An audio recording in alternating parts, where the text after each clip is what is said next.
Thank you, and good evening, everybody. My name is Nancy Cutler, and I'm the board president of the Jewish Museum of Maryland.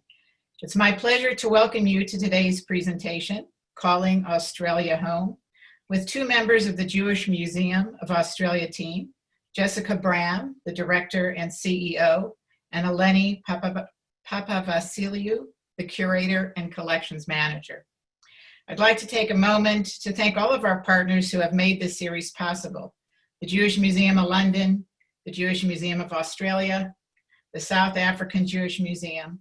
And today is the final program in this series. And for those of you who missed some of the presentations by either South Africa or by the one done here in Baltimore, you can view those now on the Jewish Museum of Maryland's website.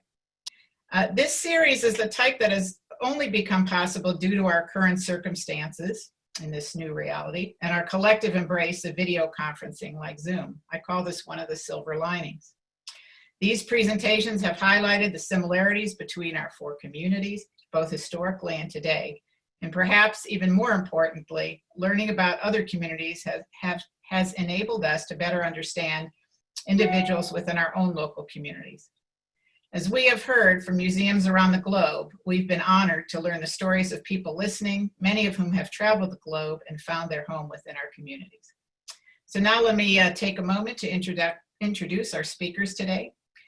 Jessica Bram, this director and CEO, brings 15 years of experience across curatorial, creative, and strategic thinking in museums and the arts cultural sector. Joining the Jewish Museum team most recently from a position as curator of the Australian Centre for the Moving Image, ACMI, Jessica is widely regarded as a leader experienced in delivering blockbuster projects using state-of-the-art immersive technology, as well as audience segmentation tools.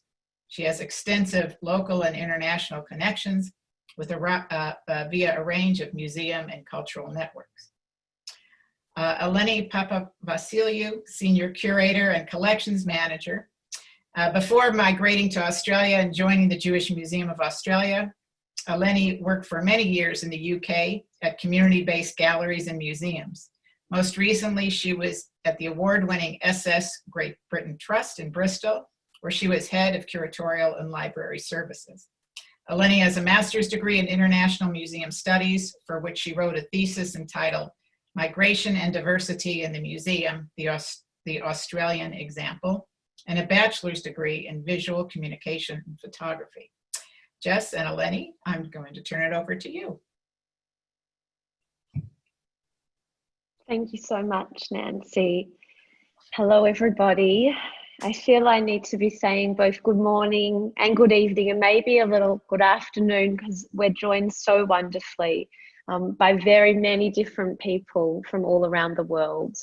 I'd like to begin, as we always do at the Jewish Museum of Australia, by acknowledging Aboriginal and Torres Strait Islander peoples as the traditional custodians of Australia, and pay respect to elders past, present, and emerging. We recognise their continuing connection to lands, waters, and communities. As Nancy so beautifully introduced, my name is Jessica Bram, and I'm the Director and CEO at the Jewish Museum of Australia. And it really is my privilege to be sharing our presentation, Calling Australia Home, as part of this wonderful program, Museums Across the Seas, a series we have been and continue to be so excited to be a part of with our friends at the Jewish Museums in Maryland, Cape Town, and London.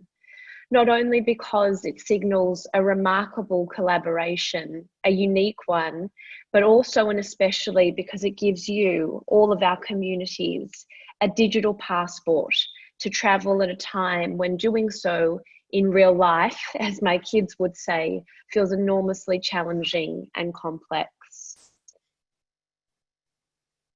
At the Jewish Museum of Australia, we illuminate Jewish life. At the intersection of art and Jewish culture, our museum is a place for all people to share in the Australian Jewish experience. In a time when community is dispersed and intolerance continues to grow, the Jewish Museum of Australia, indeed like all Jewish museums around the world, provides a reason to come together, to share ideas and exchange perspectives. Here in Melbourne, our museum is absolutely a unique cultural institution, seen as a thriving central space that celebrates a truly global people, the Jewish people, through an Australian prism with engagement and connection at our heart. But how did our Jewish Museum story begin? Well, the Jewish Museum of Australia was founded in 1977 by a group of dedicated volunteers led by Rabbi Ronald Lebowski. During our first years of existence, this volunteer collective staged beautiful small exhibitions at the Maya Gallery and Tramways Board building, acquiring objects for an emerging collection and searching for a more permanent home. In 1982, one of our founding members, June Helmer, invited her brother, the now very famous then Governor General Sir Zelman Cowen, to be our patron ahead of opening our temporary premises in the disused classrooms of the Melbourne Hebrew congregation in South Yarra. Over the next 13 years there, the Jewish Museum presented over 40 exhibitions, several of which toured nationally and won industry awards. With community support, we were able to purchase a building opposite one of Melbourne's most beautiful synagogues you can see on your screen now, the St Kilda Hebrew Congregation. On the 20th of August 1995, the Governor-General Bill Hayden formally opened the Jewish Museum of Australia and Centre of Judaica, named for our lead benefactors, John and Pauline Gandel. Ever since, we've been inspiring curiosity, conversation, and play with a point of view that ensures authenticity and inclusion. We create world-class events and programs and exhibitions and design experiences to convey the many stories of our diverse community and to enhance social connection. And we're guided not only by our organisational values, but our Jewish ones too, of chesed, kindness and compassion, and tikkun olam, our desire to improve the world. Indeed, we know it's our distinct fortune to present both Jewish excellence and Jewish everydayness, as we like to call it. And we're continuously excited because we know that the possibilities for doing so are vast. Like most museums the world over, our collection is our organisation's beating heart.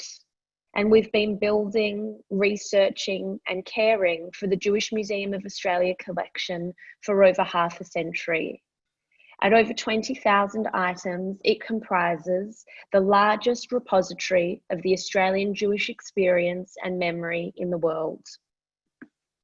Predominantly donated by our community, our collection includes historical and contemporary Judaica, fine art, photography and textiles, letters, diaries, documents and books, and everyday objects.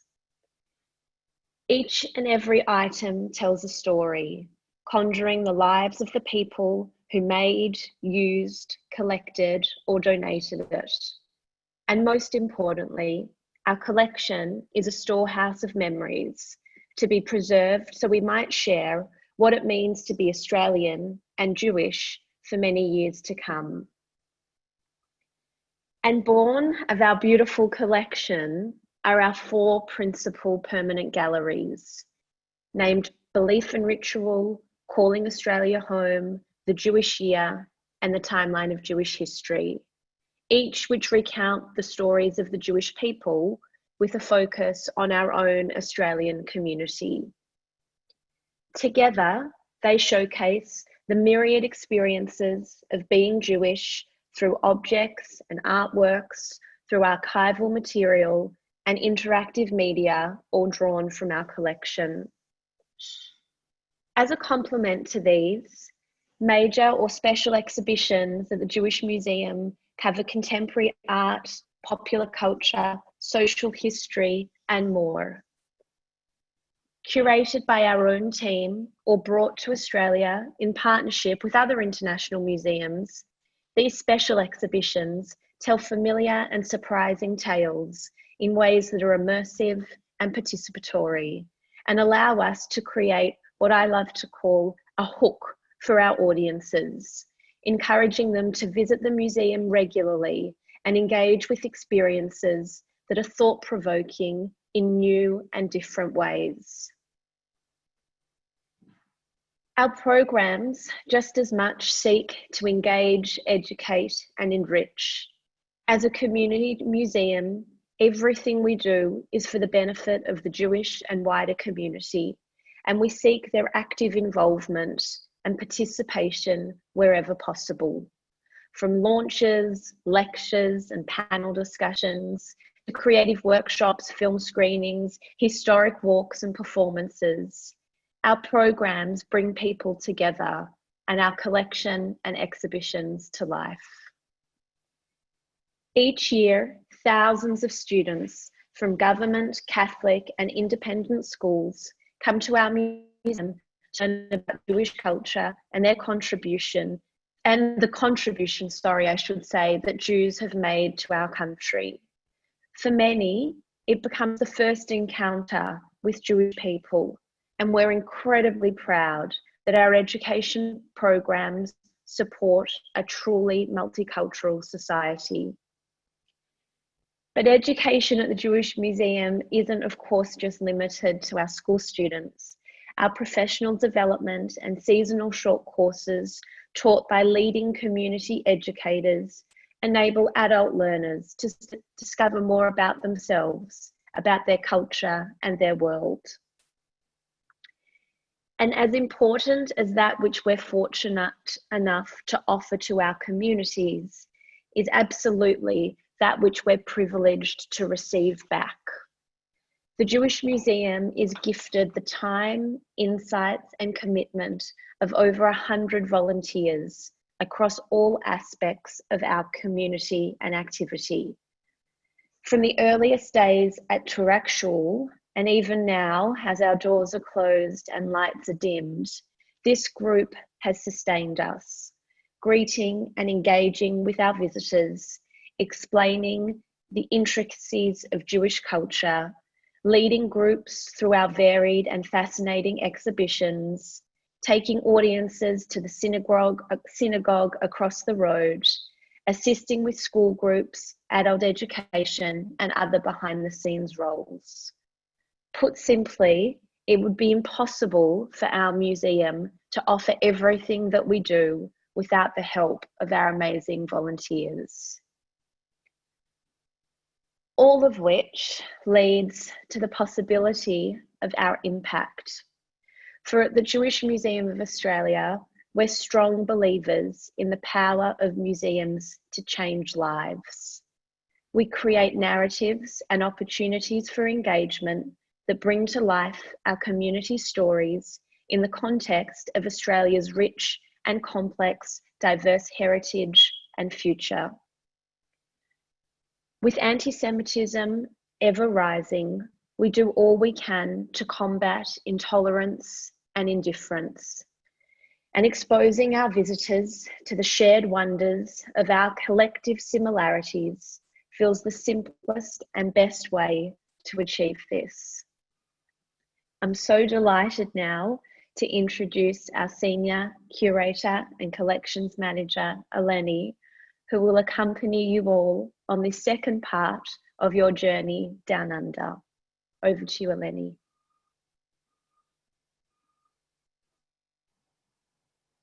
Thank you very much, Jess, and thank you all for joining us from across the world today or this morning, wherever you may be. Let me just share my screen with you. Today, I will be taking you through our museum here in Melbourne. I will share with you some information on our collection, and then we will explore together our flagship gallery, Calling Australia Home. So let's start with a brief look at the museum's collection. The museum has been developing and caring for its collection for almost 50 years, as Jess has already mentioned. It exceeds 20,000 items, is predominantly donated by the community, and it is of local, national, and international importance. Here, a selection of two of our oldest objects and our newest object that came into the collection in 2018. As we're all here today from various parts of the world, I thought that the red dotted line in Ruth Madison's piece, connecting Odessa to Melbourne across the generations, was quite poignant. This print traces the artist's family migration to Australia. The imprinted tablecloth in the background was taken with Ruth's grandmother, Olga, when she was a bride in Lebanon. Olga left Odessa, taking the cloth with her, and eventually settled in Australia. The tablecloth weaves family memories across generations, connecting the family across time and geography, as signified by the red stitching lines. In the foreground are Olga and Maddie, Maddie being the artist's granddaughter, who reflect one genealogical line of the artist's family. Across them features the migration route, like a sewing line stitched into the fabric of the cloth in Olga and Maddie's history. This print explores many aspects of the stories, events, and memories the Jews carry with them when they migrate to Australia, and the new routes that are established as Jews assimilate to new countries and cultures like the Australian one. Our collection features Judaica, art, textiles, archival material, photography, as you can see here, and everyday objects. Our focus is on the meaning and experience of being Australian and Jewish in the past and present. We tell the story of the Shmata business and the Danira boys, amongst many others. And with that, let me take you briefly with me into the museum. This is also something that you can do in your own time at home, when you can explore all of our permanent galleries. And tonight, our focus will be on a flagship gallery, Calling Australia Home. Here we tell the story of Jewish people in Australia since the early days of European settlement. The Australian Jewish story starts with 14 Jewish convicts who arrived in 1788 with the first fleet from England. Since then, Jewish people have migrated to this country from more than 22 countries around the world.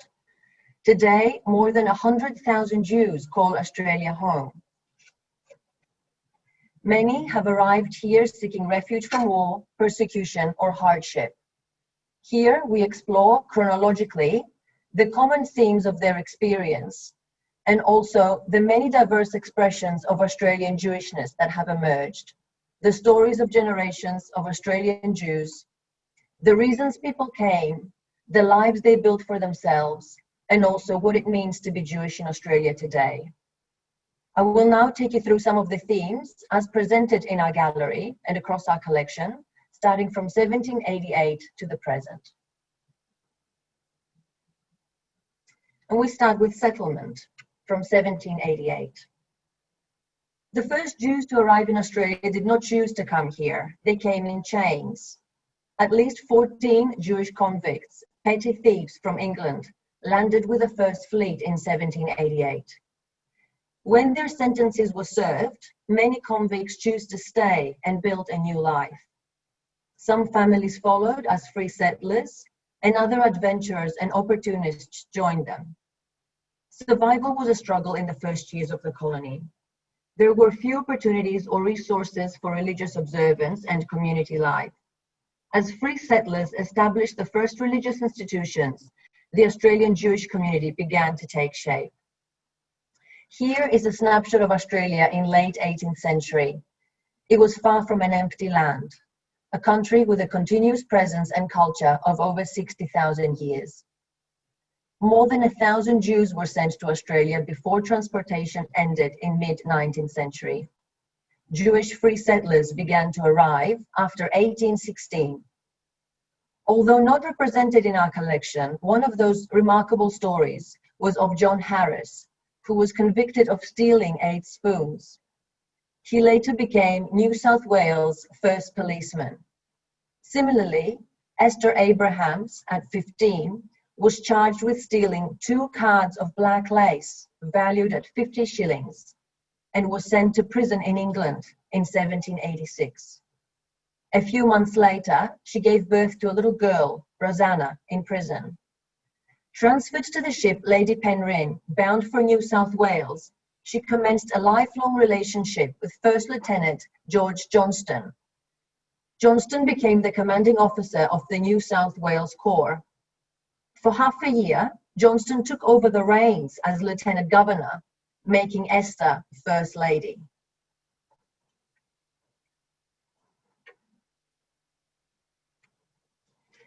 The snuff box you see here is one of the few surviving objects from early Jewish life in Australia. Friends gave it to Samuel Moss Solomon in England on his departure. Samuel journeyed to the colony to be reunited with his sons, Emmanuel and Vibin, who had been arrested for stealing a coat. Each received a 7-year sentence and were transported in 1818. Samuel and other family members arrived in Australia in 1833, later establishing trading networks between Sydney, Adelaide, and Darwin, and becoming active in politics. The inscription on the top of this lovely box reads, S. Solomon, the original black lead pencil maker, number 30 Wentworth Street, Spitalfields. And this is John Solomon. He was the son of Isaac, also known as Ike, and Anne Solomon. Ike was a London criminal, mainly in the business of receiving stolen goods, and the basis for the character of Fagin in Charles Dickens' 1838 novel, Oliver Twist. John Solomon's mother, Anne, was sent to Hobart as a convict in 1828 in the place of Ike, who had managed to escape to America. John followed his mother as a free settler, later moving to Sydney and working as a merchant, landowner, publican, and gold dealer. As you can see, Solomon is depicted here wearing a suit with a vest and tie. He has gold chains, possibly attached to a pocket watch. He's wearing a signet ring on the small finger on his left hand. This portrait exemplifies the leap in social status between John and his parents and the opportunities John enjoyed as a Jew and a free settler in this country. In 1848, more than 1,000 Jews live in Australia. By the same year, synagogues have been established in Melbourne, Sydney, and Hobart. The arrival of Jewish free settlers in 1816 signaled the beginning of communal life. The earliest community organizations are formed in Sydney. A Jewish burial society in 1817. The first circumcision was performed in 1829. By 1844, Sydney had a synagogue, a newspaper, charitable organizations, a kosher slaughterer, Hebrew teacher, and consecrated section in the main cemetery. Equally, communal life in Melbourne emerged just as quickly.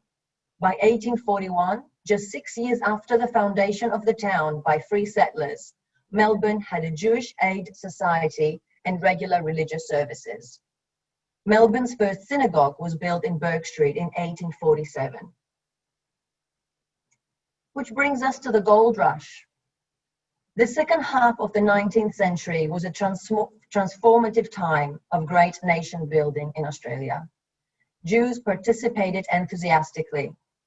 They embraced the opportunities presented by the gold rush, the growth of trade and commerce, and the movement towards federation, making contributions disproportionate to their number. At the same time, they built and consolidated the institutions of Jewish communal life. These brass scales were used by Philip Blaschke to weigh gold dust during the Victorian gold rush. In 1851, Russian-born Philip Blaschke and his wife Hannah arrived in Melbourne from Manchester with nothing to their name. Philip started as a street trader and became a silversmith, specializing in regalia and trophies. Philip used his gold scales on the Ballarat goldfield. He bought gold from miners to sell on to government as currency and to goldsmiths for manufacture. Founded in 1858, Philip Blaschke and Sons continue to make academic, legal, religious, and military wear to this day. This baby dress was made by Rebecca Abraham, one of three. This was donated to us by the great-granddaughter of Rebecca and Sydney Abraham. Sydney came to Ballarat in 1852 and married Rebecca Crowcore, who made these dresses for her babies. The fourth born, Isaac Abraham, was said to have been born in a tent in the goldfields and stayed in Ballarat all his life. After the gold rush, he became a goldsmith and clock and watchmaker. He ran a shop in Main Street, Ballarat. He was also a pawnbroker and a trustee and treasurer of Ballarat Hebrew congregation. On the right, you see the Felhenfeld family standing proudly in front of their drapery store in 1895. Beautiful photograph. Of course, success was not to be met by all. In the late 1800s, highly distressed Maurice Klein from London, now in Melbourne, writes home to advise his sister not to come to Australia. Show this letter to my sister Sarah and tell her not to be foolish and attempt to come out to a rotten country like Australia. If she does, she will repent like me. I wish I had the price to go back to London. I come home tomorrow, only I ain't got no money. I'm not married. The sailor told an utter falsehood. He ought to take a crank and a Mishirma China and a Bisher Losh on his tokash for telling such a lie. Maurice's experience aside, 15,000 Jews live in Australia by the end of 19th century. From 1851 to 1861, within a decade, the increase in Victorian Jewry is from 364 people to 2,930. From 1860 to 1901, there are 14 Jewish members of the Victorian Parliament. In 1901, there are 4 Jewish members in the first federal parliament out of a total of 75. The impact of world events in the early 20th century rippled through the Australian Jewish community with wide-reaching and long-term effects. World War I saw Jews enlist for military service in higher numbers than the general population did. The casualties had a devastating impact on the community. Lieutenant Dalbert Hallenstein was killed in action at the age of 25 in the Somme, France, in 1918. When he was buried in Péronne Communal Cemetery, his leather writing case, depicted here, was returned to his family in Melbourne. The case remained unopened until 1999, when descendants brought it to us at the museum. The case contained documents, letters from the family, friends, photographs, family manuals, and maps of France, written exercises on decodification, a German-English dictionary, and personal effects. Through this case, we explore the pride of a young soldier, a family's pain, and the Jewish presence in the Australian Armed Forces. The helmet shown here belonged to General Sir John Monash, an Australian Jew with a German background. He is renowned for introducing strategic military tactics that saved the lives of many soldiers. He played a key role in planning the British offensive of 8th of August 1918 and was lauded for his leadership during the final battles of the war. Monash was loved and admired by many. He was honored with numerous awards and decorations.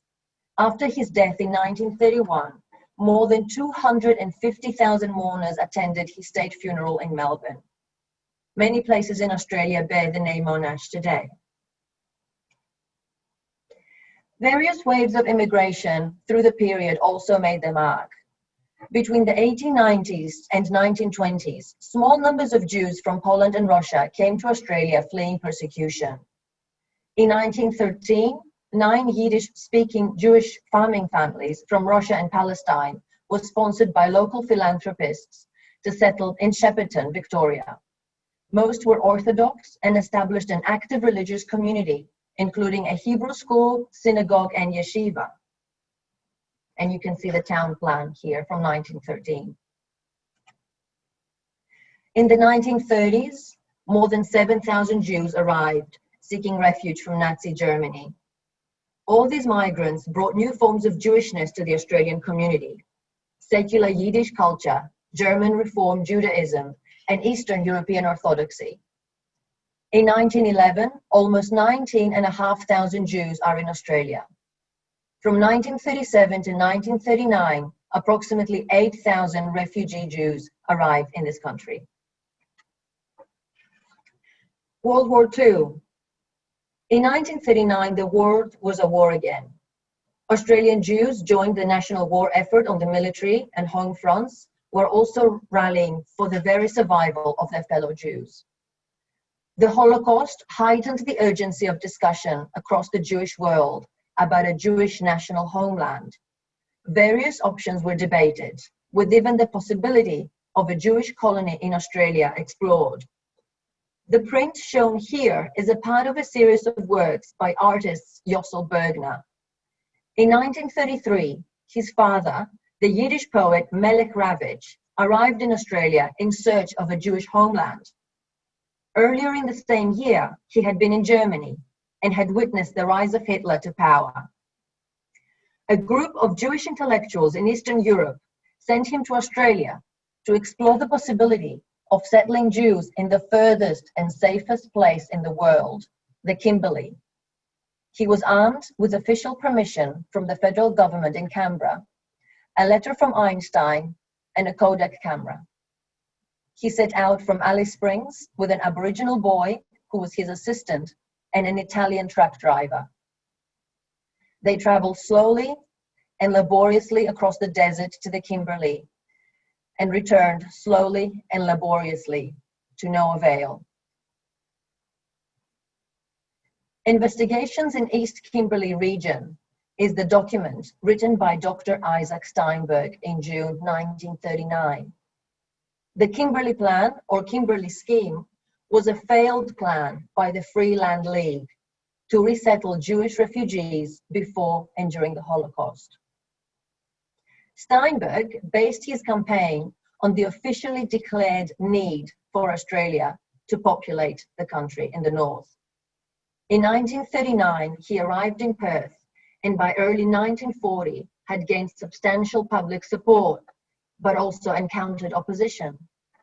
In 1944, the Prime Minister of Australia, John Curtin, informed Steinberg that the Australian government would not depart from the long-established policy in regard to alien settlement in Australia.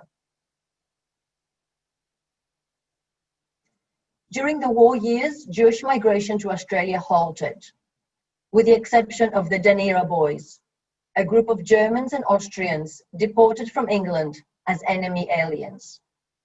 At the end of August 1940, the hired military transport Danira, a ship carrying around 2,500 European male internees, the majority of which were Jewish, arrived on Australian shores after 2 arduous months at sea. Although many had made England their home, their German or Austrian background caused these men to be classified as enemy aliens by the British government and sent to Australia without their families. Although some internees were released after 2 years because they possessed specific skills, industry skills, which would aid the nation, others were interned for the entire duration of the war. They contributed to Australia's war effort in a non-combatant battalion of the Australian Army, while many stayed in Australia after the war.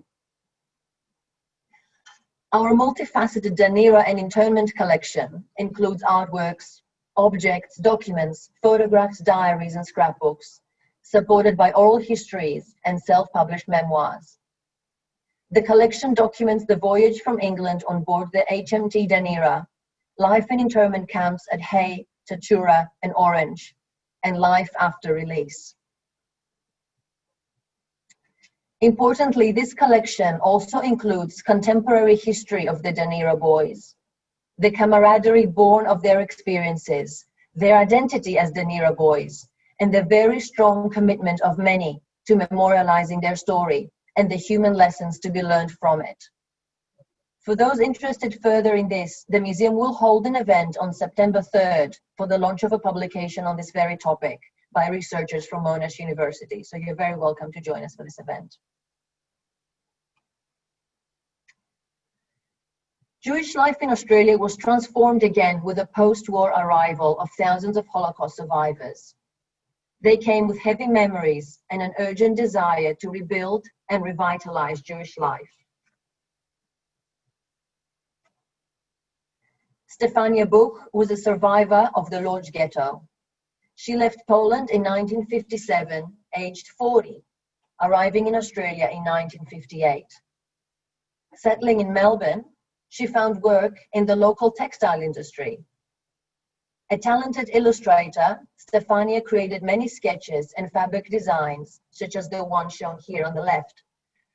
The local textile trade, Schmatter business, absorbed many Holocaust refugees, assisting them to settle in their new homeland. Some migrants started their own companies, others were employed in existing Jewish businesses. Some arrived skilled, others gained experience and qualifications here. An explosion of new community organizations appeared on the Australian Jewish landscape, most notably a network of Jewish day schools. A new confidence emerged in Australian Jewish identity. This was bolstered by a strong sense of pride with the establishment of the State of Israel in 1948 and Australia's introduction of an official policy of multiculturalism in the 1970s. In 1945, there are 30,000 Jews in Australia. By 1961, the figure doubles to 60,000. Ian Sinman was a Jewish football player who made it into the professional ranks.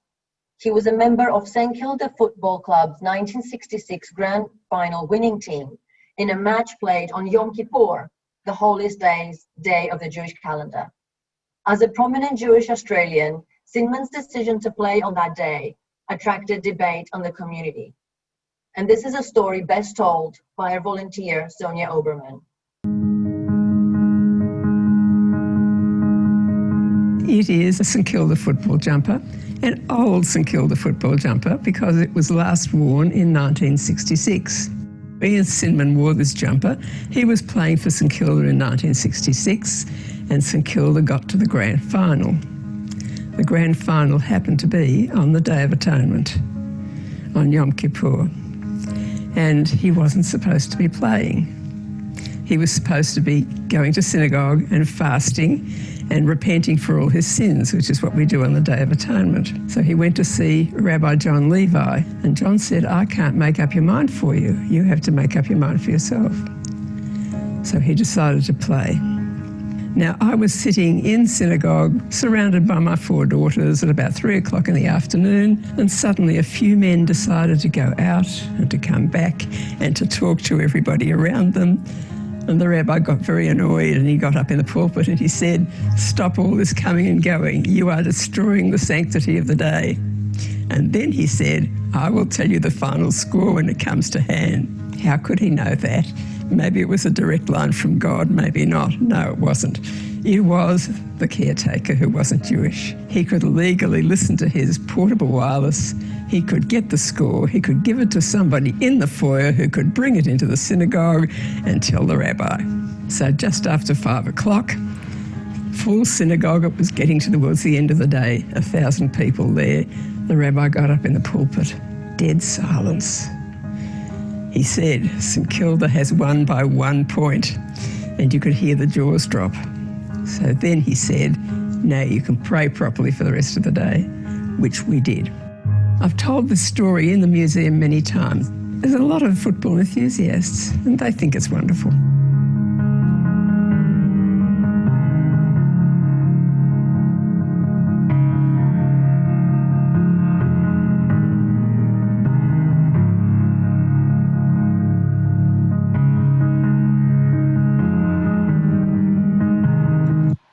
So that's beautifully told there by our volunteer, Sonia. Australian rules football has a loyal Jewish following in Melbourne. Regardless of background, many Australians found football a great way to integrate and become part of the broader community.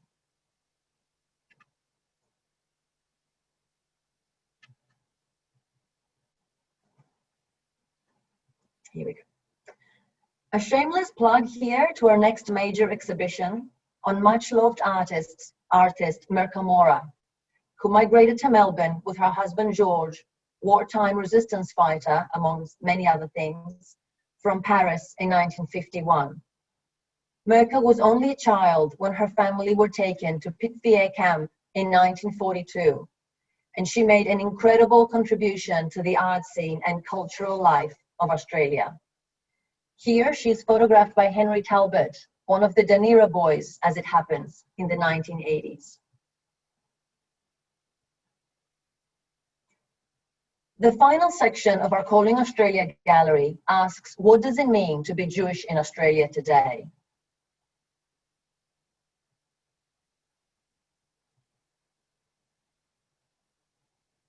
Australian Jews in the 21st century have many ways in which they express and connect with their Jewishness. The items featured in this display were created by Year 9 students at Liebler Yavne College during 2019 and explore the question of the Jewish identity in the context of their family history. These creations were made as part of the Students' Roots Project, a family history project undertaken by students at Jewish schools in Melbourne, often in the lead up to their bar or bat mitzvah. Richly diverse, ever evolving, Jewish life in Australia continues to thrive.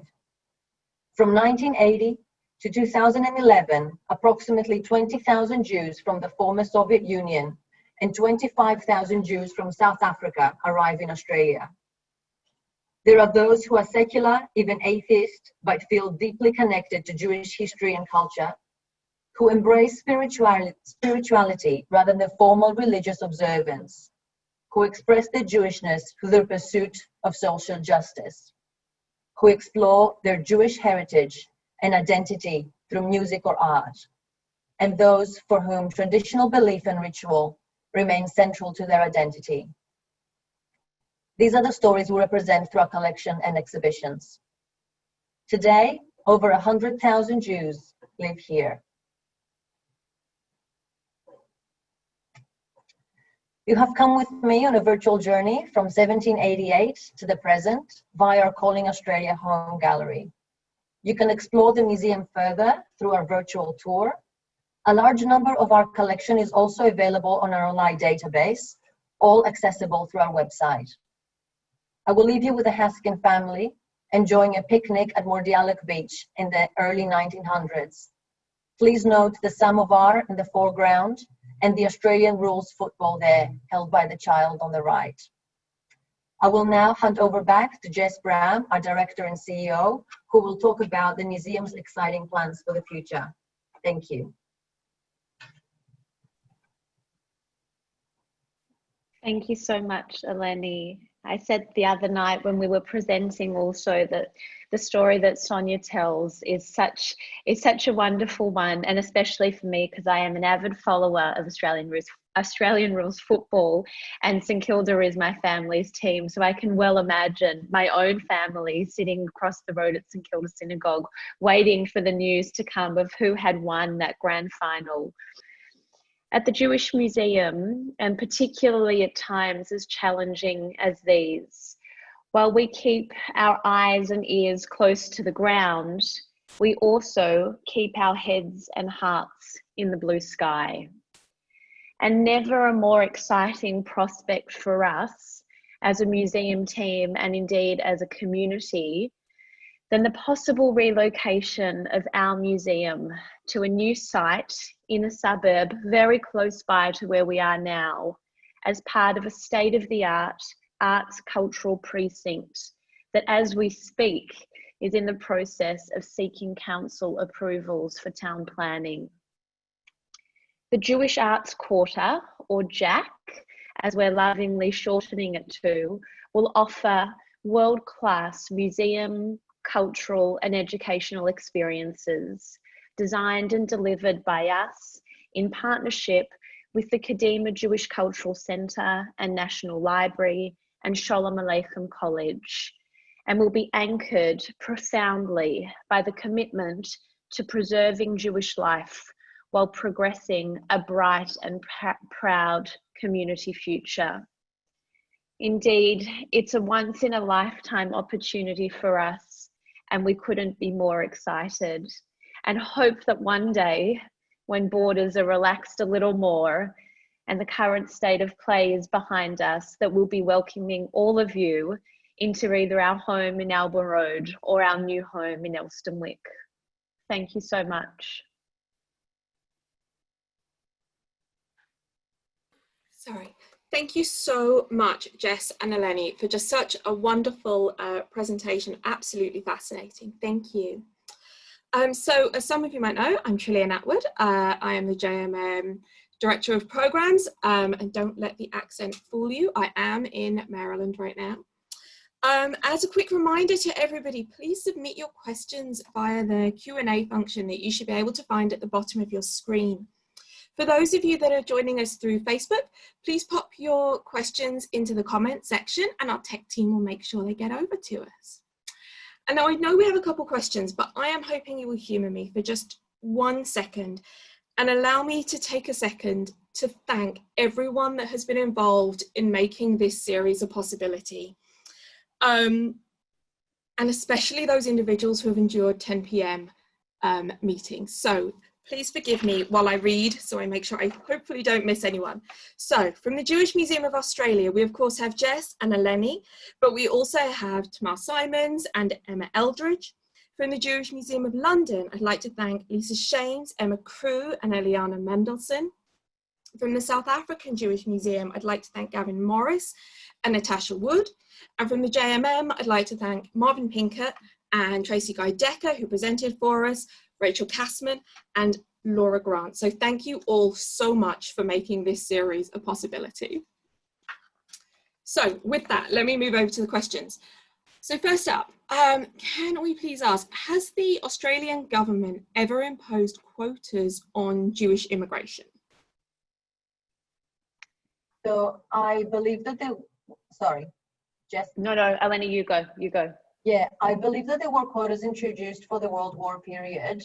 They were considered at the time to be quite generous, and they were based upon families sponsoring people who needed to enter the country. But I'm under the impression, yeah, I don't know exactly what the quota was. But there was certainly a fixed number of people that could enter the country during that time. Suzanne Rutland is a historian who has written extensively on that subject, and I'm very happy to share with people references and some of her work that's also available and published online. It's work that we've used in developing the exhibitions and provide context for our collections. Brilliant, thank you. Okay, up next, we have a question from one of our board members who grew up in Australia and is now in Maryland.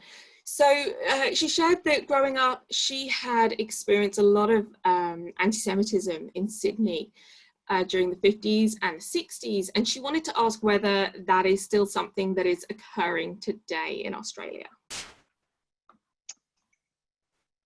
Unfortunately, and I'm sad to be relaying it as such, but especially in the last number of months, the prevalence and the rise of anti-Semitism, particularly among schools, is something that we're hearing lots more about now. Equally, I know this isn't unique to us here in Australia. It's a kind of phenomenon that we're seeing worldwide. And very proudly, we see our museum as playing a major role in working towards kind of breaking down those tropes of anti-Semitism in our brightest and youngest minds. So the schools education programming that we produce has a very strong commitment to uncovering and breaking down stereotypes, to celebrating differences as well as similarities. But yes, there absolutely is a presence of anti-Semitism that sits as an undercurrent, and sometimes not as an undercurrent, sometimes very upfront also. Thank you. Okay, I think we've got a couple questions that I'm going to try and combine here next. Really thinking about the very first Jewish individuals who are in Australia. And so we've had questions both about what type of crimes some of those earliest arrivals were convicted of, and then also what their life looked like when they arrived in Australia. So are they incarcerated in that time, or does it look a little different? So as mentioned earlier, some of the penalties were really disproportionate to the crime committed. I think that for Britain at the time, it was just a way, to clear people that were deemed, of a lower class or, precarious or whatever else, and send them to a place where they're never being seen again. And really the transportation penalty equated to the death penalty. Instead of hanging someone, they would send them to Australia. They thought that the person would really have very few chances of surviving either on the ship or on arrival there. And I think that the way that people, Jess, you might just have to correct me on that. I think that it was a combination of settlements as well as prisons that people were kept in. And yes, certainly for the Jewish people that were here during the very early years of the settlement, it was a time where they just struggled to survive, let alone, consider about their religious belief or building any community networks or anything like that. All of that came much later on. I hope that answers that. I think so, thank you. Okay, so up next, question about whether or not the Jewish population in Australia today is growing, stable, declining. What does that look like, please? I'm really proud to say I would say we're growing. I would suggest, and again, I'm sorry, I'm not backed by a kind of a strong sense of the data to carry across the last 10 to 15, 20 years. But what I can say is, unlike other Jewish communities in the world, the Jewish community here is very much thriving. I think what is noticeable, as Eleni kind of talks through in the last part of her presentation about Australian Jewish identity today, is a sense that the community is changing, and the community is very proud to be a diverse community. So when we speak of the Australian Jewish community, we really should be talking about communities, because that community is made up by many different faces and voices and families and personalities, each which represent a different interpretation perhaps of what it means to be Australian and Jewish today. But I wouldn't say it's in a decline. We're not seeing huge waves of migration out of here, unlike other Jewish communities around the world where that kind of migration pattern is still continuing to happen. We very much are the lucky beneficiaries often of people leaving their home countries and coming somewhere else, and often Australia is the place in which they're journeying. Thank you. Oh, we've just had a couple questions come in right this second. Okay, let's go with this one. So how does the Jewish community in Melbourne compare to the one in Sydney? And then there's also, sort of layering on to that, what does sort of religious life look like? So is there a strong Orthodox community, and what does that look like there today? I suppose Melbourne and Sydney are very similar in many ways. I think given the different kinds of families that travelled here after the war, Melbourne were the recipients of a very strong Polish community, whereas post World War II or during World War II, a stronger German constituency ended up in Sydney. That accounts for some differences, I would say, just in the way that the communities have thrived and changed over time. You could say also that Sydney has a stronger South African community migration kind of pool than Melbourne has. But overarchingly, if we were to think of the Australian Jewish experience, I definitely think that there are very strong kind of reflections back onto each other from Melbourne to Sydney. There's a thriving and vibrant Jewish day school system in both. There are community organisations in both. There are youth movements in both. There are strong family legacies dating back, as Eleni said, way back when, 6th, 7th, 8th generation Australians, but also reflected by newer kind of migrations here. So I think they're really similar. And the second part of the question was, remind me the second part. Yeah, so that was about whether there's a strong Orthodox community. Yes. Yeah, again, I would say now by 2020 where we are, there is a really there's an even spread across all aspects of the arc of religiosity. A strong Orthodox community, a strong liberal reform community. What we're seeing in Melbourne, I would say, over the last 5 to 10 years is the kind of the growing in-betweens, the progressive movements, the humanist movements coming in and intersecting in places where maybe they wouldn't have 20 to 30 years ago, smaller congregations being built, kind of led by younger members of the community. So I think in very many ways, as I said, it's a diverse kind of snapshot of a sense of belief and ritual across the Jewish arc. Thank you.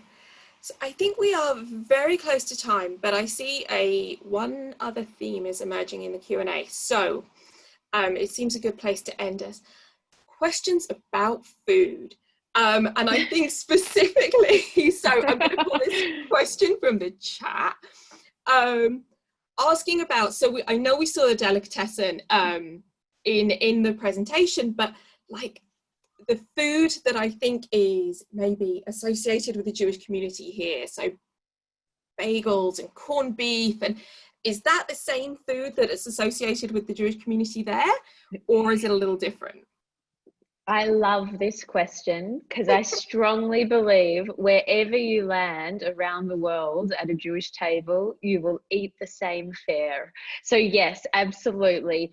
Bagels, chicken soup, smoked salmon, chopped liver, if that's what we call it, schnitzel, I mean, and in many ways, that's kind of the reflection of the Jews that came certainly from Europe.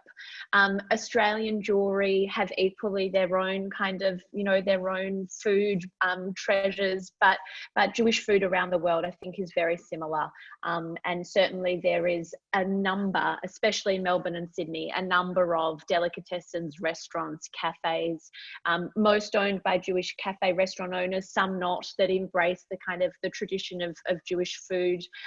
Lots of Israeli cafes popping up equally. It's a much loved cuisine, and Melbourne and Sydney and Brisbane, and we're no exception here in Australia. Absolutely. That's fantastic. Thank you. That felt like the right place to end the Q&A. It's a beautiful way to finish. So on that note, I would just like to say thank you so much again to Jess and Eleni for such a brilliant presentation this evening. I'd like to say thank you to those of you out in the audience this evening for joining us for this last in the series. As a quick reminder, in the chat, you will find that there is a link to take that virtual tour of the Jewish Museum of Australia. So something to visit at a slightly later time. And equally, the videos of the recordings from our prior presentations, they can be found on our website. And also, I believe, Jewish Museum of Australia's Facebook page. And then just as a final reminder, as you leave the program this evening, you will be directed to a survey. If you can take just a couple moments to fill that out for us, please.